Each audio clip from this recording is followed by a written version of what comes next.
Mapagpalang araw po. Happy Lord's Day sa lahat ng mga manonood ng video ito. Ito po ang inyong kaibigan kay Jesus, Brother Manny Bautista. Siya naman po si Sister Carmen. yan. Magandang tanghali po sa inyo lahat.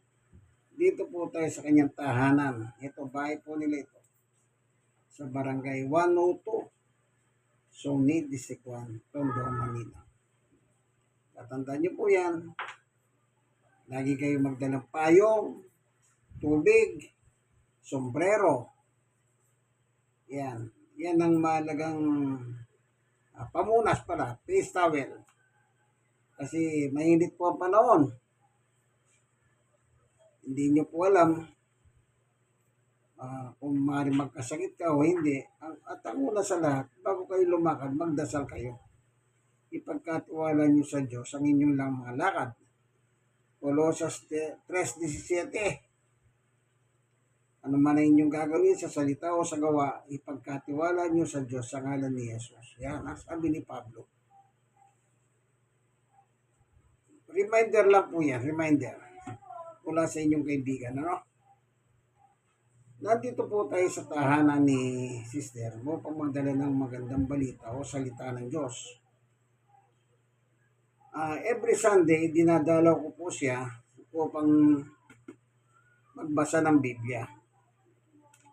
Kasi po, isa po siyang Christian. Magbuhat po ng magkaroon siya ng kapansanan, hindi na po siya nakakahatin sa kanilang simbahan kung saan siya nakabilang.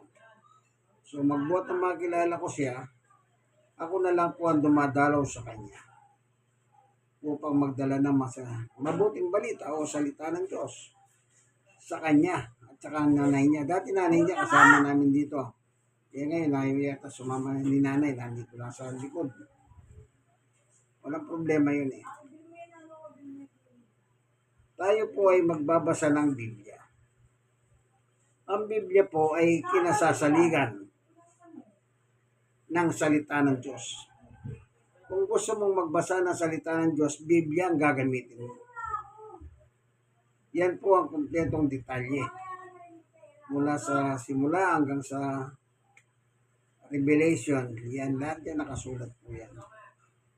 Kaya marami po tayong matututunan dyan. Ako ganyan din ako, Bible reader ako eh. Mahilig ako magbasa ng mga Bible. Kaya kahit paano, biyaya ng Diyos naman, yan, lumalawak ang ating kaalaman. No? Kaya yan naman po ang ginagawa ko, sinishare ko sa ating mga kapwa-tao. Kagaya ngayon, tayo magbabasa ng Biblia, siyempre, gagamitin natin yan social media. Kagaya ng YouTube. Para makapag-share tayo.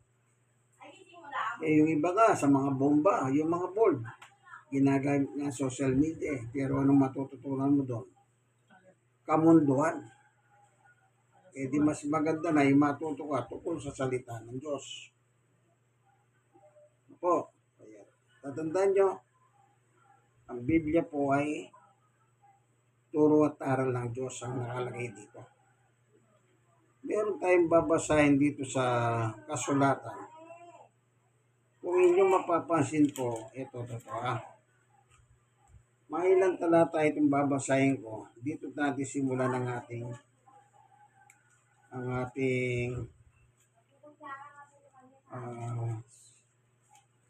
pag-aaral.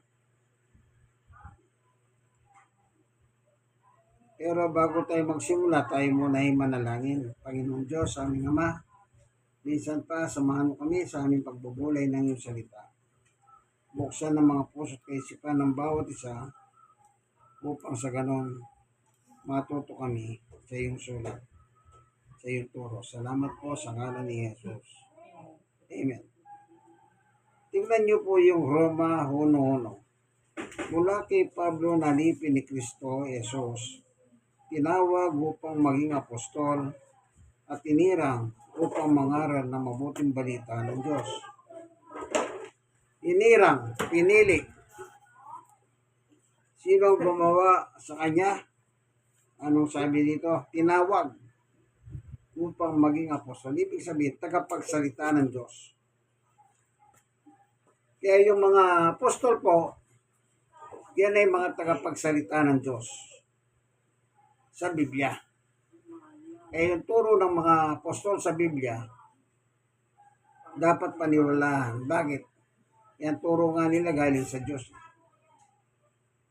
Kaya huwag kayong mag-alinlangan. Ang malaking problema, binabasa ang sulat ni Pablo, pero ang sulat ni Pablo, hindi nila pinaniniwalaan. Parang magulo ba? Magulo ba, kaibigan? Hindi magulo. Kumbaga, may dala silang Biblia.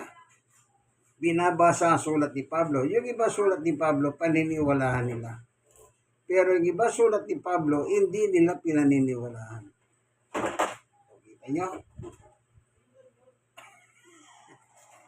Parang yung isang translator ng Biblia, yung tinatawag nilang George M. Lamsa. Yung sulat ni George Lamsa sa Biblia, pinaniniwalaan nila yung Gawa 20:28. George Lamsa. Pero yung sulat ni George Lamsa sa 9:5 ng Roma, hindi nila pinaniniwalaan. Di ba napakagulo, ano? Ibig ko lang sabihin, pagkapabor sa kanila, pagpabor. Halimbawa, yung George Lamsa, 20:28. Ang nakalagay kasi doon, Iglesia ni Cristo. Yan. Naniniwala sila dyan. Pero pag yung George Lamsa, 9:5 ng Roma, questionable sa kanila yan. Bakit po? Kasi doon nakalagay, si Jesus Diyos.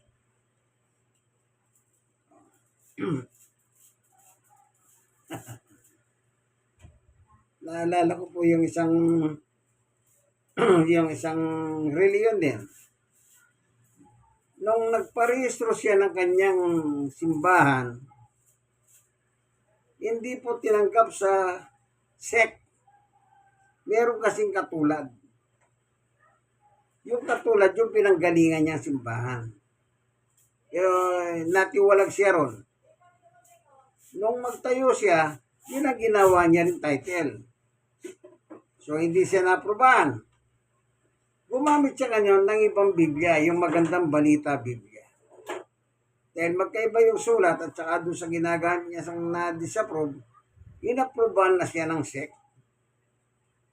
Pero yung taga-paguna nila doon sa simbahan na yon na ginamit yung Magandang Balita Biblia ng Katoliko, bandang uli, pinipintasan niya. Yan. Pinipintasan niya yung Magandang Balita Biblia. Pero yun ang ginamit niya, yan ang ibig ko sabihin. Maraming gusto ang kay Pablo, pero meron din may ayaw kay Pablo na isang simbahan lang. Nakita niya po, ang depresya. Kaya sabi ko nga po,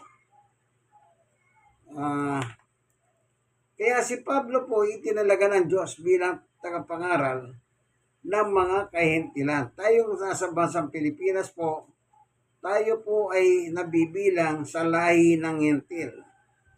Dalawa lang ang tao. Kundi ka Udyo, hentil ka. So, labas ng Israel, hentil. Ito po Pilipinas, nasa labas ng Israel. Kaya hentil po tayo. Kaya sabi rito, uno-uno ng Roma, tandaan nyo, si Pablo po yung nakarating ng Roma para mangaral, ha? Hindi po si San Pedro. Hindi nakarating si San Pedro sa Roma. Kahit basahin nyo po yung mga sulat ni Pedro, wala kayong mababasa nakarating siya sa Roma. Pero si Pablo po nakarating at nangaral sa Roma ng 2 taon. Habang nasa Ausares po siya nung kanyang panahon. Ito po, para lang magkaroon tayo ng idea.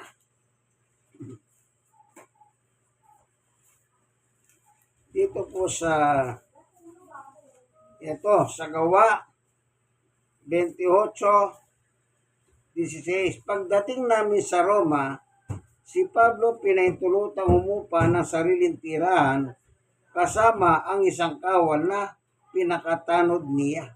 Kita niyo nakarating. Sabi pa rito sa 23 ay kaya't nagtakda sila ng isang araw at maraming pumupunta sa tinitiran ni Pablo. Pagdating ng araw na iyon,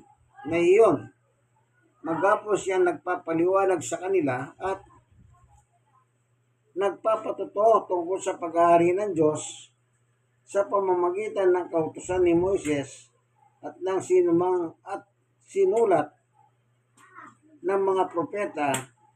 Sinisikap niyang paniwalahin sila kay Jesus. Yan. 24, may naniwala, may hindi sa sinabi niya. So, nagpapaliwanag siya. Nangangaral siya. Sa mga dumadayo doon, hindi siya pwede lumabas kasi nga, house yun, meron siyang bantay. Pero kahit na naka-house arrest si Apostol Pablo, malaya siyang makapangaral ng salita ng Diyos. Merong naniwala at meron namang hindi. Ganyan naman ang tao eh. Kahit sa panahon natin, pag sinabing, ay may rasyon dyan, maniwala ka dyan. Di ba gano'n ang tao? Meron talaga sumasangayon, merong hindi sumasangayon. Kaya sa Biblia po, ganyan din nangyayari sa tao. Binabasa yung talata ng Biblia. Gusto nila yun, babasahin nila. Pero pag yung ibang talata, ayaw nila, hindi nila binabasa yan.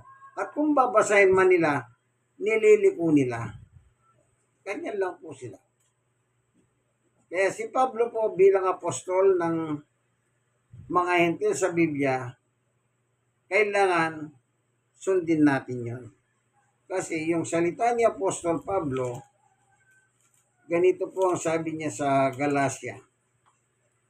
Ito po yung kinukwento niya sa mga tao noon, sa kanyang panahon.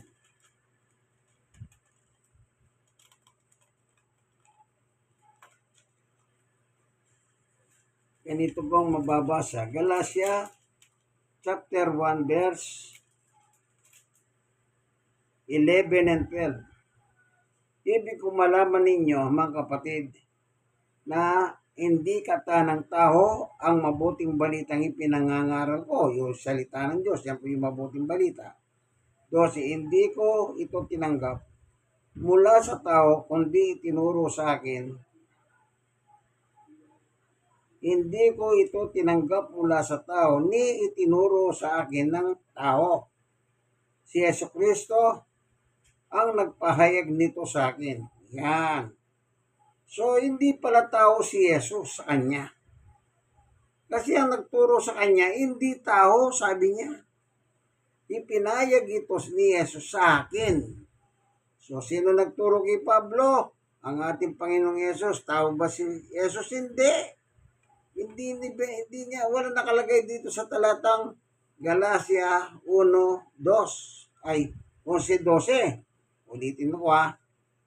Sabi ni Pablo, ang kanyang testimonya, ibig kong malaman ninyo, mga kapatid, na hindi katanang tao ang mabuting balitang ipinangangaral ko. 12.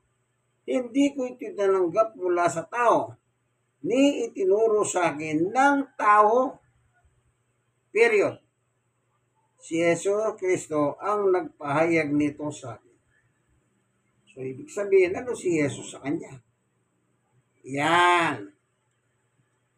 Hindi niya sinabing tao si Jesus. Bagamat may mga talata sa Biblia na sinabi ni Pablo, si Jesus ay tao. Walang problema ron eh. Sabi ko nga po, paniwalaan natin si Pablo. Kung sinabi niyang tao si Jesus, paniwalaan natin. Paniwalaan po natin para huwag tayong magkamali. Oh. Basahin ko yun para naman para sa kasiyahan ninyo.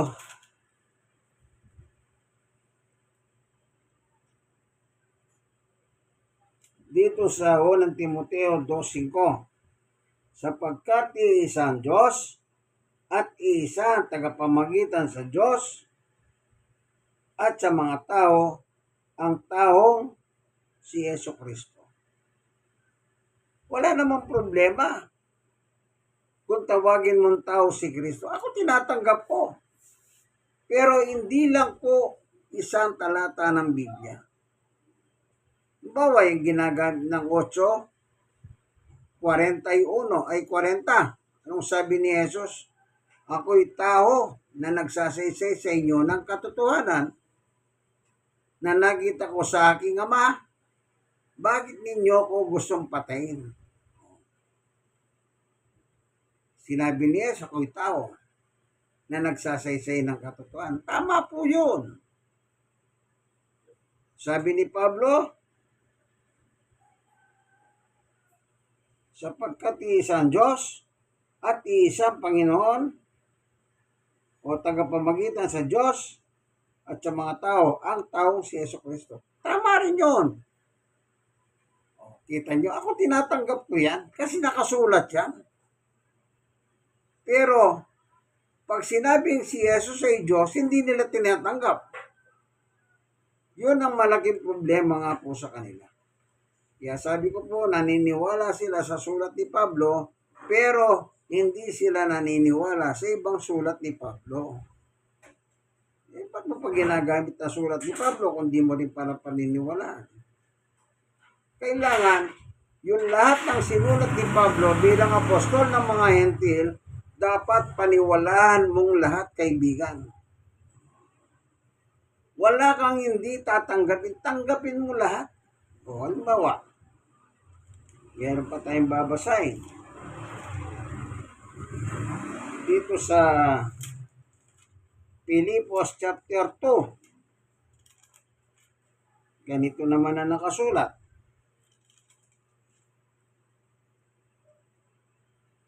Verse 5, magpakatatag kayo tulad ni Kristo Jesus. 6, kahit siya ay Diyos. Tinawag naman ni Pablo si Jesus na Diyos. Tinatanggap ko rin yan. Nakasulat eh. Pilipos 2:6. Kahit siya ay Diyos, kita nyo, hindi siya nagpamilit na manatiling kapantay ng Diyos. Talagang hindi sila magkapantay. Iba yung tatay, iba yung anak. Pero sa kalagayan ng Diyos, magkatulad sila. Kung ang Diyos ay Diyos, ang anak niya, Diyos din sa pagiging anak ng Diyos. Kita nyo, ano sabi? Kahit siya ay Diyos. Sino yon? Si Jesus. 7, sa halip ay kusa niyang binitawan ng karapatan niyang ito at namuhay na isang alipin. Ipinanganak siyang tulad ng isang karaniwang tao. Ito yung tinutukoy kay Maria. Ipinanganak gaya natin na karaniwang tao. Kung paanong ipinapanganak ang tao ng ating mga nanay, ganon din po ipinanganak si Jesus ni Santa Maria. Kaya dapat paniwalaan nyo po lahat yan. Pag sinabi nilang tao, oo, naniniwala ako dyan. Kaya doon sa isang social media, sabi ko, lahat ng pinopost mo, tinatanggap ko. Talagang para lang tumigil siya. Pero pag sinabing si Jesus ay Diyos, hindi mo tinatanggap. Isipin niyo. Ako lahat na nakasulat sa Biblia patungkol kay Jesus, tanggap na tanggap ko po yan. Walang labis, walang kulang. Bakit? Nakasulat eh. Ang problema sila, binabasa nila yung sulat ni Pablo, pero yung isang sulat, ibang sulat ni Pablo, hindi po nila tinatanggap. Meron nagsasabi, si Pablo naman sinungaling eh. Meron mang ganyan. Kailan pa nagsinungaling si Pablo pagdating sa salita ng Diyos o panghuhusga, sabi ni Sister. Wala po, lahat ng sulat ni Pablo, tama po yan. Kaya huwag kayong mag-alala, tagapagsalita siya ng Diyos. Kaya yung aral, galing po yun kanino? Natural sa Diyos na nakasulat sa Biblia. Minsan pa, marami po salamat, Panginoon Diyos, sa iyong pagtutuwid sa aming pananampalataya. Salamat po, pinatutuhanan mo kami. Pagpalain mo po ang tahanang ito, O Diyos, sa lahat ng bagay, material o espiritual. Sa ngalan ng aming Panginoong Yesus. Amen and amen. Ito po ang inyong kaibigan, Brother Manny Bautista. Siya naman po si Sister Carmen. Sister Carmen po, ano? Nandito po tayo sa barangay 102, Sonit, Isigua, Tondo, Manila. God bless us all po. Bye. Kaway. Yan. Kaway ng pangkakandidato. Parang artista. Ganyan. Artista ganyan eh. Umiikot pa yung kaway. Sige po.